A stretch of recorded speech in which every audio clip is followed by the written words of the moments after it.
Santa Maria here in Doha with the world news from Al Jazeera. A suicide bomber has struck a deadly blow to Iran's powerful and much feared Islamic Revolutionary Guards.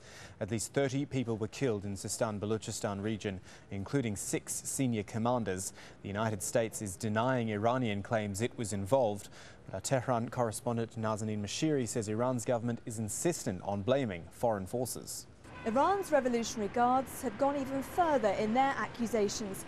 In a statement, they said that foreign elements linked to global arrogance were behind the attack, referring to the Americans. It's not the first time the Iranians have blamed outside forces for causing instability inside the country.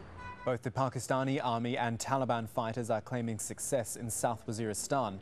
It is the second day of the military's offensive. Army commanders saying 60 Taliban fighters and 5 soldiers have been killed in the latest clashes.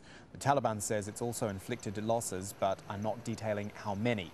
One of our Islamabad correspondents, Alan Fisher, says more refugees have been allowed to leave the conflict zone as well, but 400,000 people remain.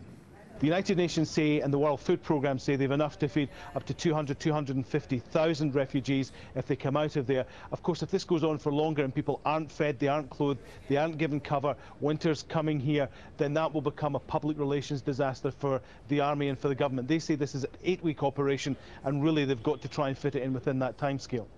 Mexico's keeping a very close eye on Hurricane Rick, which has now been described as the second strongest storm ever recorded off the Pacific coast. The Category 5 storm is still far out to sea, but is threatening to hit the Baja California Peninsula on Wednesday or Thursday with catastrophic wind speeds of 285 kilometers an hour. And a group of former gold miners in South Africa are taking their old employers to court, which could set a legal precedent for thousands of claims for compensation. The Anglo-American mining company denies it failed to provide face masks to protect from chronic respiratory disease. Just some of the stories we're looking at here on Al Jazeera. The latest on those and plenty more is at aljazeera.net/English.